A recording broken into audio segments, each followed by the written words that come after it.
Okay, so I've updated the scripting a little bit for Frida to make that a little bit easier, and I've also updated the Android from 3.0 to 3.1, and I've also replaced the SSL depinning stuff with a more modern script.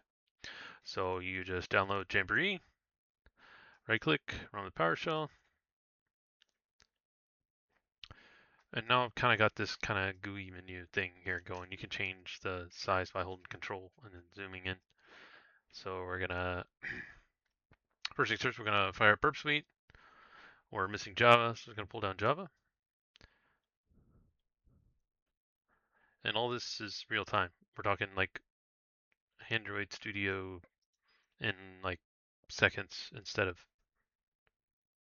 I don't know how long it takes. I've seen 80 pages of documentation of how to do this um, manually, and this is all done in a few clicks. We're gonna click next. We're just gonna start Burp Suite. Now, the reason you have to start Burp Suite, even if you have your own Burp Suite, you don't want to use Community Edition, you have to start Burp Suite first and click that button. So if you had Burp Suite already running, you'd still need to click Burp Suite Community because just the way the thing works, it pulls down that certificate up here at the top and then copies it locally and then tries to install it. So now we have the certificate installed locally. We also have the proxy setup and listening. We're going to go ahead and listen to all interfaces. I get in the habit of doing this. This is kind of my go-to, and then I'll use invisible proxy, and then I'll go to network and turn off HTTP2 because that's hit me a couple thousand times. So I kind of that's my go-to when it comes to Burp Suite. Now we're ready to start AVD. So it's going to pull down the command line tools, which is basically a bunch of bad scripts that point to resources inside, just like you would the Android Studio stuff. So instead of having an Android Studio and having to open up the UI and click around and this mess nightmare of stuff, there's just a few commands you run, and it automates the licensing. That's all open source.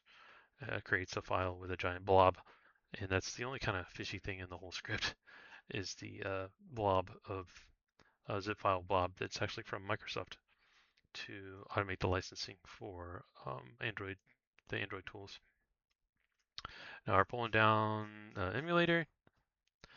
This is extremely fast. I'm on fiber, so this will take a little longer for you. So before it would take close to a minute or so, 2 minutes. So now we're firing up the virtual machine. Now I have gotten crash errors from the emulator, and I don't know what that's from. It's like a hardware emulation issue, and it's not like it's running the command twice. So it's almost like something crashes and tries to start like with like Intel Haxium or like uh, different like Vulkan or something, and it eventually uses Windows acceleration. So we have our emulator running here. We have Burp Suite running here. And so in a few seconds, we'll get the boot. So right now, you can stop and you have a beautiful uh, Android emulator that's all ready. It's all legit. It has your Windows, your uh, Google Play stuff. It's all legit and just works. So that's within, a couple of minutes here. 3 minutes, less than 3 minutes. I usually let it marinate a little bit before I start clicking around, so I'll let this disappear and then that little lock show up, which means Google Play is being invoked. So I'll kind of let it sit here, and actually my GPU is spinning up a little bit. GPU's at 28%. And we still have some other weird icon. I don't even know what that is. Never seen that before. So yeah, the Google Play warning. And usually I'll actually go in here and turn off Play Protect just for giggles. There's the whole thing, Play Protect I can't bypass. That's on the hit list. So now we have it ready to go. We need to install Magisk. So the only way to do this through the new UI is to just let it time out. So in this warning, it says you must click Magisk and install the patch it downloads in the emulator folder, in the downloads folder of the emulator. So it's pushing the APK now and doing some other shenanigans. And it's taking, here you'll see it start. So now we need to install, then select patch method, then go here, downloads, fake boot, let's go. And this will essentially time out. There's an option to install an older version um, of the Magisk's root ABD of Magisk, and um, there's not really an easy way to make that interactive without just making another window. And I'm trying to limit the number of windows that we have. I used to have 2 or 3 windows. Now I just have the one. Everything's being piped mostly to this window. So here's our Android 3.1 that we updated. And this is the message saying you must click Magisk and install via patch in the folder on the emulator. So that's kind of what we just did here. And essentially this automates the process of modifying the RAM disk to give you root on the actual emulator. So this is like, even if you nuke your data, keep in mind that that root, the actual base system file or the system image, will still be there. So we're going to start AVD back up. So this will be the second time. So this is the weird. Sometimes it shows up, sometimes it doesn't. So this is the second time we've run the emulator. First time was just to start it. The second time gives you keyboard input by modifying the configuration files. And it also gives you Magisk. We just installed Magisk. Now, there's a second step to Magisk, which I spent 4 hours trying to troubleshoot, realizing that I had missed a step. So I'll show you that. It's a very big step to miss. So first thing you're going to do once it's boot back up, you got Magisk here, but we don't want to click that quite yet. We want to do upload Burp as system cert. So it's pulling this Burp certificate down. When you first click this Burp Suite community, that's how you grab the certificate. So if you change Burp Suite, you might be kind of screwed because that certificate basically is hard to replace. So it's easier just to set up a whole new environment if you're going to change Burp Suite. That way you know the certificate's not being stale somewhere on the emulator end. I might be crazy, but just for sakes, if you change Burp Suites, or you wipe the certificate, or you regen the certificate, or you change binaries, or more traditionally, if you change system folders, you can update the app, of course. But so with that said, we're going to we've already done have we done the install yet? No. So we need to do upload system cert. So it's going to download the always trust user certs you're going to grant. And once you granted that, it's going to actually say you need to do additional setup. And you click OK.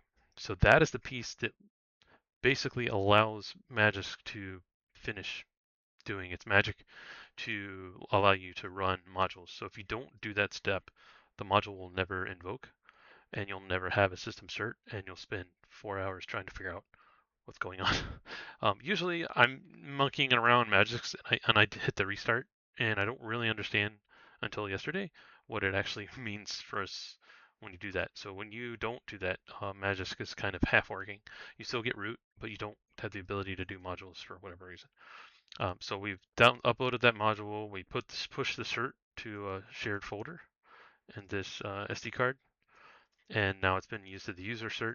And we're gonna once we've restarted already, and so there's the message in here that says nothing about needing to reboot, so we're good there. And then we have our always trust user certs. Now, before we do anything, you want to check and see that certificate. Check the certificate. It's going to say Burp Suite. Click OK. And go to System. Scroll down. This is what's missing if you do not use Update Burp Suite, or if you don't let Magisk do its magic. You will not see the Portsfigure certificate here. So this certificate is the same as this certificate. The script allows you to easily push root certificates to the thing without having to manually mount a read-only system. So we're good with Magisk. We have our certificate, and I'm going to go ahead and we could do RMS. We're not going to do that right now. We're going to force all the traffic through Burp Suite. So that's going to force all the traffic to come through Burp Suite. It's going to run IP tables. Well, not all traffic, but 443 and 80 to the local machine. So what we will see is once I push some install base APKs. So this is kind of iffy stuff. You've got things like Lucky Patcher's not in there anymore. But now once we get past essentially Magisk, you're starting to get into Rando Town. Game Guardian, I need to fix that, and Lucky Patcher, I need to fix that. But those are additional tools to do different things on the device, different apps to check stuff. So we have our and goat. We're gonna hold it down and app info. Now, what I have to do a lot of the times is click force stop, and then I have to clear storage. So I'll click clear storage, and that resets everything kind of to default. Now I'm not going to go into how Zygisk works or any of that stuff um, with bypassing root detection or emulator detection and all that. We're not going to go there today, but we are going to click the Frida anti-root SSL depinning, which is kind of all in one, easy SSL depinning / anti-root / everything all in one. Kind of an easy generic way to test your script or to test your SSL pinning and your connectivity through the proxy. So it's going to take a minute to pull stuff down. It needs Python XYZ to extract the Frida binary, and I'm having it run the latest and greatest through Python for Frida, and also the latest and greatest through the GitHub repo. Now, if that starts to be a problem, I will go back to static Frida because it is a nightmare to maintain the Frida version binaries. So in here we have a simple UI. I did have another table that would show the actual title, so you don't have to know the com name, but it's relatively easy to get the com name. You can do PM list, whatever. Sometimes you can guess it too. This one's going to be goat because it's a wash goat. So we're going to click it and then click OK way over here. I'll move the window. I don't know why it makes this window so large. So that's basically kind of a cheap, easy way to do the UI for this. So we've told it we want to use the SSL depinning script in the folder along with this app, and we want to run that script. And it looks like we've crapped out for some reason. That can make sense. That makes sense. That doesn't make sense. That doesn't make sense. We weren't able to talk to the weren't able to talk to the back end, to the phone itself. So I clicked it again, and it seems like it's happy. It can do ADB, so that works. So we've got this. You have to have ADB working for this to work, so that part's working. And for whatever reason, I don't know what that was about. I don't know what that was about. So now we got our traffic here. I'm going to clear this out. And I used the goat just to test basic stuff. Clear history, yes. Then we're going to go network intercepting and then HTTP. So we have our HTTP request. That's your first step. If you can't even see any HTTP, you've got a problem. If you can't see any HTTPS, you've got a problem. And if you click the certificate pinning and you can't see anything, then you've got another problem. So it's kind of those 3 steps. And see, notice here, we don't have the SSL cert pinning for this guy yet. It seems to be not happy. So what can we do? We can try to close the app out,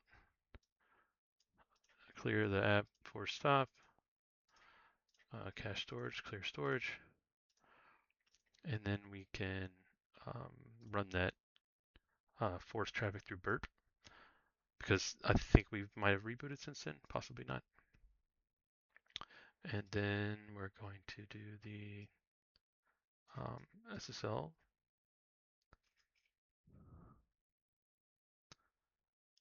Okay, then we're going to go goat.